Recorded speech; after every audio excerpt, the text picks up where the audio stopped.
हमारे इस अंतर्राष्ट्रीय सोशल मीडिया दिवस पर जो प्रोग्राम रखा है नर्मदा राठौड़ साहब, प्रताप वेंकट शर्मा जी, सुनील शर्मा जी, सीपी मित्तर जी, यशोवर्धन शेखावत जी और उमा शंकर जी जो आए हमारे बीच में, उसके लिए मैं उनका हार्दिक स्वागत करता हूँ। उनके अनुभव का लाभ हमें मिला। आज ये अंतर्राष्ट्रीय सोशल मीडिया दिवस है। हर दिवस का अपना महत्व होता है, तो सोशल मीडिया चलाने वालों के लिए एक विशेष महत्व है। उस महत्व को समझने की आवश्यकता है। मैं ये कह सकता हूँ कि जो मेन स्ट्रीम मीडिया आज है देश के अंदर, जिस प्रकार वो दबाव में काम कर रहा है सरकार के, सामाजिक सरोकार का कोई संबंध ही नहीं है। एक तरफा जो उसकी अप्रोच हो गई है और इसलिए उनको गोदी मीडिया कहने की नौबत क्यों है। अब जो वर्तमान समय है, एक बार मैंने कहा अभी भी वक्त है उनके लिए 12 साल के बाद में वो सरकार के दबाव से निकले और अपना कर्तव्य निभाए। जो मीडिया का जो कहते हैं चौथा स्तंभ है, उस कर्तव्य निभाने के लिए आ गया। और गोदी मीडिया का टैग जो वो हटाए, वो देश हित में होगा। सोशल मीडिया को मैं इसे सलाम करता हूँ पूरे देश के अंदर, राजस्थान के अंदर, जिसमें आप लोग भी भागीदारी निभाते हो।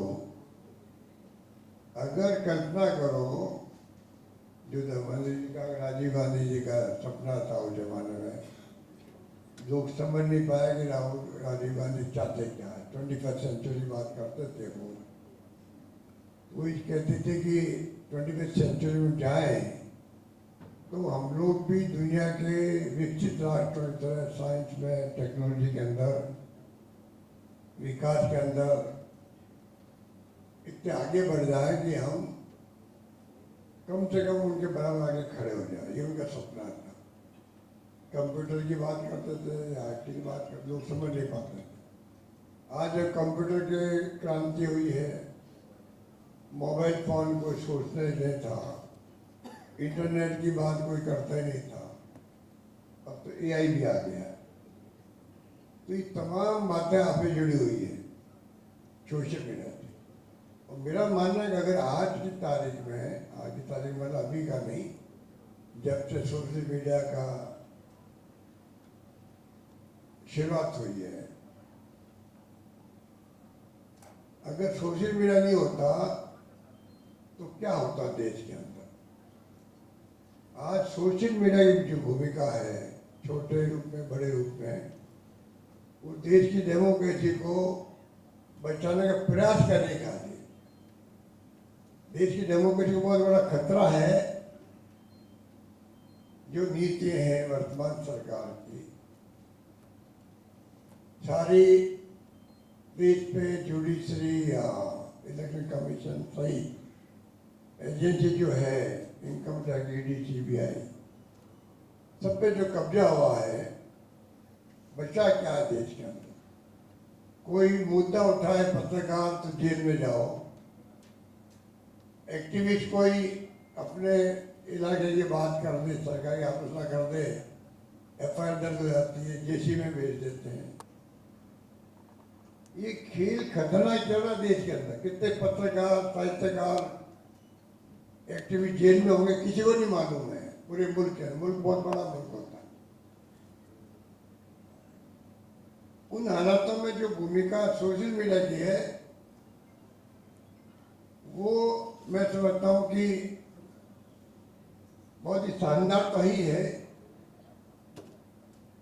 अगर वो नहीं होती तो क्या होता, मैं तो यही चिंता कर रहा हूँ। हम लोग चिंता करते हैं देश की डेमोक्रेसी का क्या होगा। देश किस दिशा में जा रहा है कोई नहीं जानता, किस दिशा में जाएगा किसी को नहीं मालूम। इस खतरनाक तरीके से शासन चल रहा देश के अंदर। आपकी भूमिका एक्स्ट्राऑर्डिनरी है। कम से कम छोटी बड़ी घटना भी हो, दुर्घटना भी हो, प्रकाश में नहीं आती है, दबाव में सरकार के। प्रिंट मीडिया डरा हुआ है, विजुअल मीडिया डरा हुआ है, तो सोशल मीडिया हिम्मत करके जब कोई घटना दुर्घटना प्रकाशित करता है तो कम से कम सरकार में थोड़ी हलचल होती है। कई घटनाएं को बताने की आवश्यकता नहीं है, और सरकार इतनी संवेदनहीन है कि मालूम करने के बावजूद भी कोई कार्रवाई नहीं होती है। उसकी लंबी कहानी है। अभी एक बच्ची जल गई, यूपी की थी। कोई सरकार में संवेदनहीनता ही इतनी बन गई है, कोई सुध लेने वाला नहीं, इलाज करवाने वाला नहीं। 1 लाख 2 लाख रुपए दे देते उनको, क्या फर्क पड़ जाता। पुलिस के धक्के देने से वो बच्ची जली है। ये प्रूव हो चुका है। उसके बाद में सरकार का मुख्यमंत्री काफिला जा रहा है। काफिला जाएगा पर धक्के खाएंगे पर कार्रवाई नहीं होगी। जबकि मुख्यमंत्री बात छोड़ो, वैसे ही अगर कोई घटना हो जाए तो सरकार की ड्यूटी बनती है।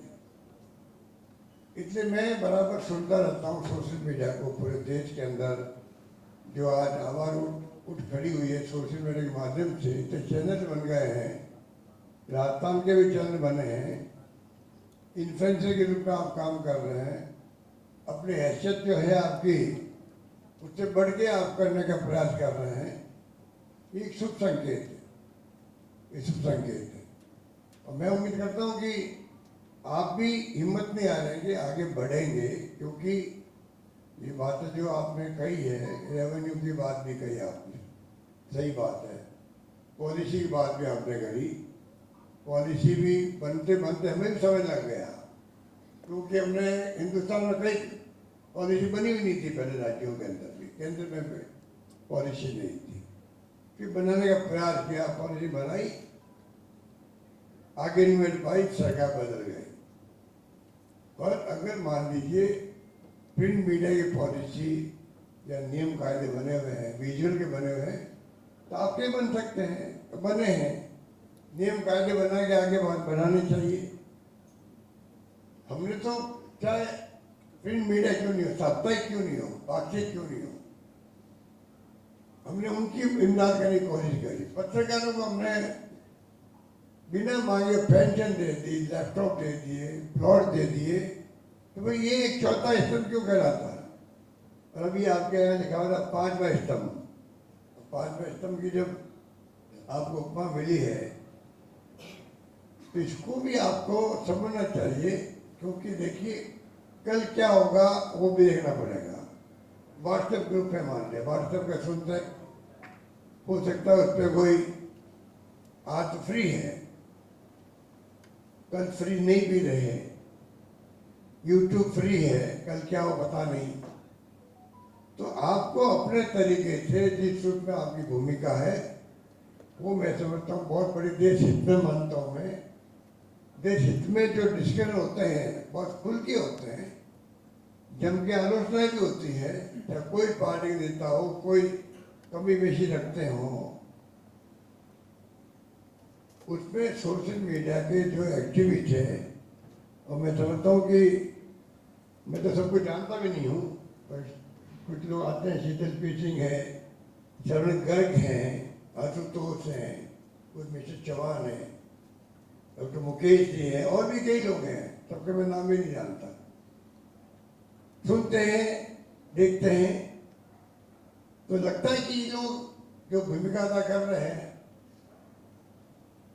बहुत बोल्डली कर रहे हैं, बहुत बोल्डली कर रहे हैं। राकेश कुमार हैं,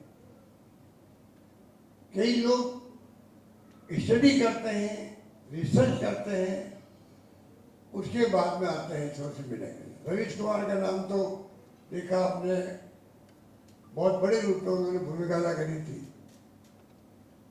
मिस्टर अंजुम है, वो भी अपनी तरह से कोई घर छोड़ते नहीं है।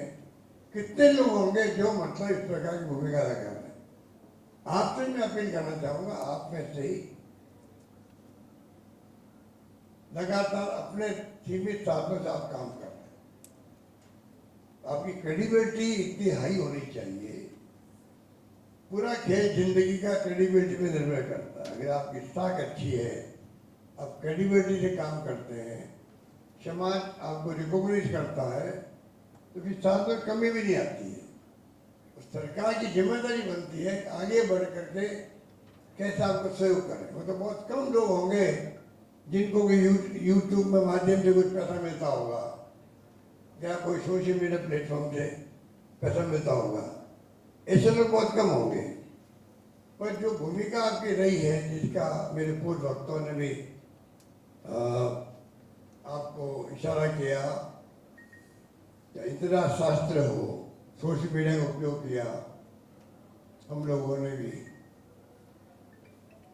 या कोई घटना दुर्घटना हो, कोविड का वक्त था, या हमारी योजना जो सरकार की घोषणा हुई थी, तो पहले हमने सोशल मीडिया के माध्यम से जनता तक बात पहुंचाई और जनता का रिस्पॉन्स भी बहुत शानदार मिला।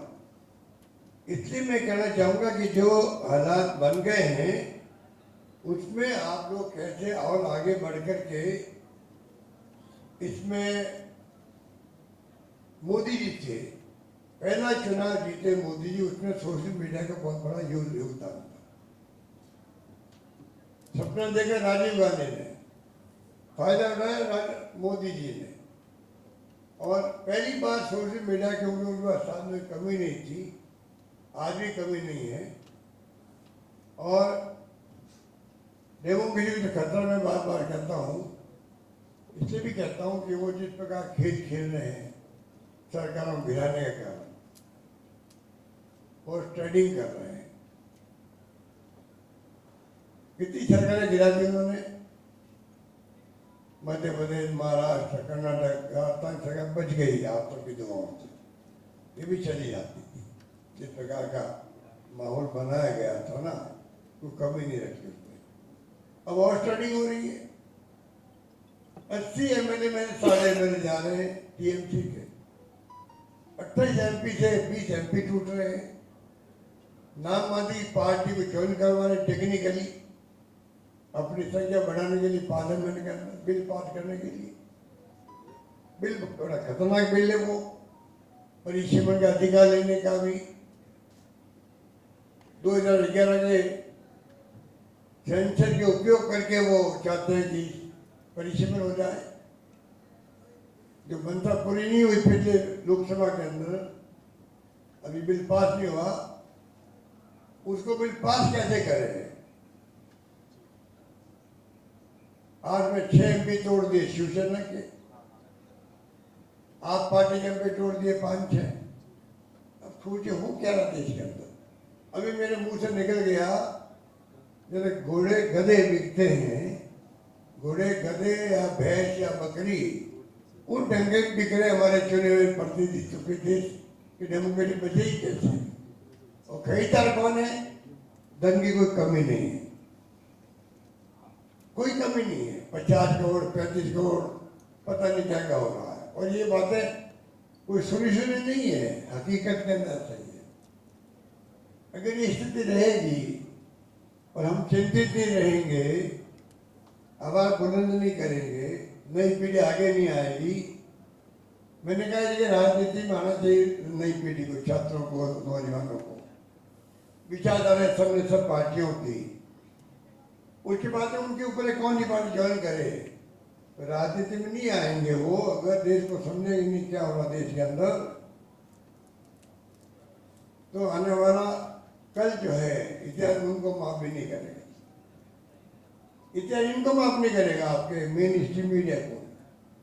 जो भूमिका उनकी है उसको अभी मैंने क्या वक्त है बदलने का, कि सरकार के दबाव से निकले वो, वरना इतिहास उनको माफ नहीं करेगा। इतिहास आपको याद करेगा, क्योंकि आप ईमानदारी के साथ में देश में जो चुनौती है उसका मुकाबला करने में आप थोड़ा ज़्यादा बड़ा योगदान करने का प्रयास कर रहे हैं। इसलिए मैं चाहूँगा कि सोशल मीडिया की भूमिका को हमारी सरकार ने समर्थन करने का प्रयास किया, हम नहीं कर पाए, अलग बात है, जितना चाहते थे नहीं हो पाया। आगे भी हमारी सरकार की नीति तो आप जानते हो, कांग्रेस की नीति भी संविधान क्या कहता है, भावनाओं को लेकर हम चलते हैं। आने वाले वक्त में कैसे सोशल मीडिया मजबूत हो, इसमें भी प्रताप सिंह जी बोल रहे थे, धर्मेंद्र जी कह चुके हैं, सुनील जी ने कहा है, हम लोग कमी नहीं रखेंगे। जहाँ मौका लगेगा सोशल मीडिया को मजबूत करने का प्रयास करेंगे। और खाली आप आज आए हैं कांग्रेस माइंडेड की बात कर रहे हैं, मैं चाहूँगा सोशल मीडिया कोई हो, आज जो नहीं आ पाए हैं या इतना नहीं मिली होगी उनको या बुलाया नहीं गया होगा, वो छोड़िए। हम चाहते हैं सोशल मीडिया जो भी है वो सब सोशल मीडिया का एक अलग सेक्टर है। और धर्मेंद्र जी ने दिला दिया, उनको 5 स्तंभ का नाम दिला दिया, जिम्मेवारी बढ़ जाती है, उसको मजबूत करें तो देश मजबूत होगा, मेरा मानना है। आज सोशल मीडिया की भूमिका को मैं तो सलाम करता हूँ और मैं उम्मीद करता हूँ कि ये मीडिया आने वाले वक्त के अंदर और बड़ी भूमिका में आगे आएगा, सामाजिक सरोकार रखेगा। चुनौती चाहे राज्य में है और चाहे देश में है, इतनी समस्या है कि सरकार बिल्कुल ही, अब क्या कहें सरकार के बारे में, सरकार नाम कोई चीज नहीं है। और मैंने पत्रकार मित्रों को कहा, कोई पत्रकार मित्र जाए किसी गांव में राजस्थान के अंदर, हम इंतजाम करेंगे। एक ही बात मिलेगी उसको राजस्थान भर के अंदर कि गवर्नेंस कैसे चल रही है आपकी, कौन स्कीम में क्या थी, लोग उनको याद कर रहे हैं, कितना करप्शन हो गया है, तमाम योजना बंद कर दी गई है जो वेलफेयर की थी, सोशल सिक्योरिटी की थी। लोगों को बड़ा गुस्सा है राजस्थान के अंदर, ऐसी स्कीम चलती है। आप जो अपने अपने रूप में चलाते हैं सोशल मीडिया, उसका अपना एक अलग असर है। बाकी अभी मैंने पूछता कह अरावली के बारे में, अरावली की एक मैंने मैसेज दिया और इतना बड़ा इश्यू बन गया कंट्री के अंदर कि सरकार को भी सुप्रीम कोर्ट को रेस्क्यू माना पड़ा सरकार के, और उसको रोक लगा दी, उसको अपने आप खुद ही फैसले। ऐसा बहुत रेयर होता है, सुप्रीम कोर्ट का खुद का फैसला सुप्रीम कोर्ट खुद उसको स्टे कर रहा है और स्टे किया हुआ पड़ा है, इसलिए शांति हो गई। अभी भी उनका प्रयास यही है किस प्रकार से हम आगे बढ़े। तो कहने का मतलब कि सोशल मीडिया की भूमिका तो बड़ी क्रांतिकारी है। राहुल गांधी भी इनको पूरा यूज कर रहे हैं और इश्यू को उठाते हैं, सोशल मीडिया के माध्यम से प्रयास करते हैं कि गांव तक बात पहुंचे। हर इश्यू को कोई इश्यू छोड़ते नहीं है, चाहे छात्रों का हो, युवाओं का हो, नीट का हो, कोई हो। अब तो राम मंदिर की चोरी का मामला सोशल मीडिया उठा रहा है, बाकी मीडिया गायब है। वो क्यों? उनका कर्तव्य नहीं है क्या? लाखों गांव का चंदा इकट्ठा किया गया, चोरी कर ली बहुत बड़े रूप के अंदर, सोशल मीडिया में छाया हुआ है, वो इश्यू छाया हुआ है। हर सोशल प्लेटफॉर्म पे आपको वही मिलेगा और बाकी मीडिया चुप है। इतना दबाव है, विज्ञापनों का हो चाहे और कोई दबाव हो,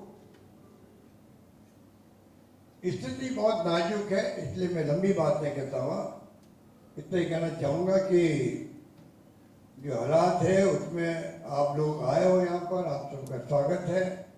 और मैं उम्मीद करता हूँ कि आप लोग भी अपने अपने स्तर पर जिले में जो आपके जब संभव हो आपको, आप जिले में जो इन्फ्लुएंसर है आपका सोशल मीडिया के, उनको आप बैठ के चर्चा करें, संगोष्ठी टाइप करें, विचार विमर्श करें, जिससे कि आपस में एक दूसरे को सहयोग करने की भावना पैदा हो सके, एक दूसरे को इन्फॉर्मेशन मिल सके। और भूमिका जो आपकी सामाजिक सरोकार की है, समस्याओं को सामने लाने की है, सरकार के हम पर दबाव बनाने के, उसमें हम कोई कमी नहीं रखे, ऐसा माहौल राजस्थान बनना चाहिए, उसमें हम आपका सहयोग करेंगे। ये बात कहता मैं अपनी बात समाप्त करता हूँ। धन्यवाद। जय हिंद। बहुत बहुत